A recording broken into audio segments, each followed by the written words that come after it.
मध्य प्रदेश कर्मचारियों शिक्षकों पेंशनों की 5 बड़ी खबरें। वित्त विभाग ने 4% डीए का दोबारा भेजा चुनाव आयोग को प्रस्ताव। मतदान मानदेय का आदेश। टैबलेट खरीदी की प्रक्रिया का आज अंतिम दिन। पिछड़ी पढ़ाई को पूरा कराने अवकाश के दिन लगेगी क्लास। नई पेंशन प्रणाली के तहत शिक्षा विभाग में 1 अप्रैल 2005 के बाद आए शिक्षक और कर्मचारियों की पेंशन को यूटीआई, एसबीआई और एलआईसी में निवेश करने का प्रावधान है। इसके अलावा अन्य बैंक में निवेश करने पर संबंधित शिक्षक और कर्मचारी से सहमति लेते हुए नोडल अधिकारी से अनुमति लेनी पड़ती है। नई पेंशन स्कीम में घोटाला सामने आया है। एनपीएस के तहत शिक्षकों के वेतन से निकाली गई धनराशि ट्रांजैक्शन के लिए जिम्मेदार 2 क्लर्क द्वारा एक प्राइवेट बैंक में डिपॉजिट कर दी गई। यह गैरकानूनी और आर्थिक अपराध है।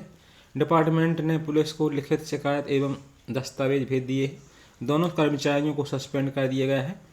एफआईआर दर्ज करने के बाद अब पुलिस इस मामले में अगली कार्रवाई करेगी। यह मामला उत्तर प्रदेश की राजधानी लखनऊ का है, लेकिन भारत के किसी भी राज्य में यह हो सकता है, क्योंकि पॉलिसी में एक ऐसा प्रावधान है जिसके कारण बड़ी आसानी से घोटाला किया जा सकता है। वहीं मध्य प्रदेश में सरकारी स्कूलों में अब तक टैबलेट खरीदी की प्रक्रिया पूरी करने के लिए राज्य शिक्षा केंद्र ने एक और मौका देते हुए 20 नवंबर तक अनिवार्य रूप से टैबलेट खरीदने के निर्देश दिए हैं। आरएसके ने इस संबंध में दिशा निर्देश जारी करते हुए कहा है कि सरकारी स्कूलों में पदस्थ सभी व्याख्याता, उच्च माध्यमिक शिक्षक एवं गणित, विज्ञान, अंग्रेजी विषय के उच्च श्रेणी शिक्षक, माध्यमिक शिक्षक के द्वारा 20 नवंबर तक टैबलेट खरीद लिया जाए। वहीं चुनाव और त्यौहार के दौरान स्कूली छात्रों की पढ़ाई काफ़ी हद तक प्रभावित रही थी।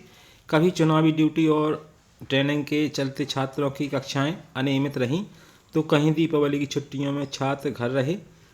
इसमें सबसे ज़्यादा घाटा बोर्ड की परीक्षाओं में शामिल होने जा रहे छात्रों का हुआ है। इस घाटे को पूरा करने के लिए अब स्कूल छुट्टी के दिन भी बोर्ड परीक्षा में शामिल होने जा रहे छात्रों की क्लास संचालित करेंगे। इसमें उन छात्रों को शामिल किया जाएगा जो पढ़ाई में विशेष कमज़ोर हैं और जिन पर अलग से ध्यान देने की आवश्यकता है।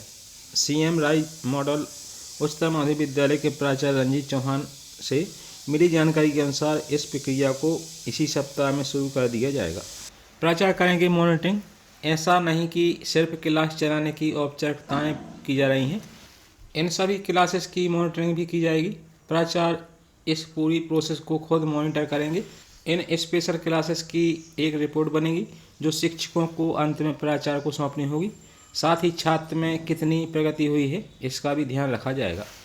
विधानसभा चुनाव ड्यूटी में लगे लाखों कर्मचारियों को ड्यूटी के दौरान ही मानदेय भुगतान करने का मुख्य निर्वाचन पदाधिकारी ने आदेश किया था, लेकिन इंदौर कलेक्टर को छोड़कर किसी ने भी पालन नहीं किया। मध्य प्रदेश कर्मचारी मंच ने आरोप लगाते हुए मुख्य सचिव को पत्र लिखकर चुनाव ड्यूटी में लगे कर्मचारियों को तत्काल मानदेय भुगतान कराने की मांग की है।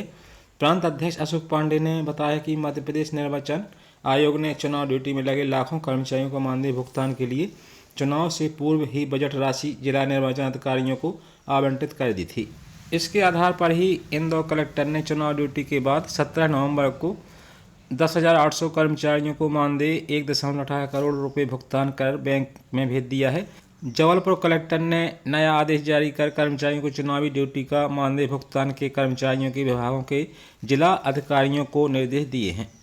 जब आयोग ने चुनाव ड्यूटी मानदेय भुगतान राशि कलेक्टरों को आवंटित की है, तो विभाग किस आधार पर मानदेय भुगतान करेगा? वे भुगतान करने में जानबूझकर लापरवाही कर रहे हैं। वहीं इंदौर को छोड़कर किसी भी जिले में चुनावी कर्मचारियों को मानदेय का भुगतान अभी तक नहीं हुआ है। वैसे भी अधिकारी पूर्व में कर्मचारियों को चुनाव ड्यूटी का मानदेय का भुगतान वर्षों बाद भी नहीं करते थे। वहीं प्रदेश के 7 लाख से अधिक नियमित कर्मचारियों अधिकारियों का महंगाई भत्ता अगले सप्ताह 4% बढ़ाया जा सकता है। वित्त विभाग ने दोबारा चुनाव आयोग से महंगाई भत्ता 42 से बढ़ाकर 46% करने की अनुमति मांगी है। विभाग ने मतदान के पहले प्रस्ताव भेजा था, लेकिन तब आयोग ने अनुमति नहीं दी थी। केंद्र सरकार अपने कर्मचारियों का जुलाई 2023 से 46% की दर से महंगाई भत्ता दे रही है। पेंशनों की महंगाई राहत में भी इसी तरह वृद्धि की गई है। प्रदेश के कर्मचारियों को इसका लाभ देने के लिए वित्त विभाग ने दीपावली के पहले मुख्य निर्वाचन पदाधिकारी कार्यालय से महंगाई भत्ता 46% करने की अनुमति मांगी थी। चुनाव को देखते हुए प्रस्ताव निर्वाचन आयोग भेजा गया था, जहां इसे रोक दिया गया था। अब मतदान हो चुका है। इसलिए विभाग ने एक बार फिर अनुरोध किया है।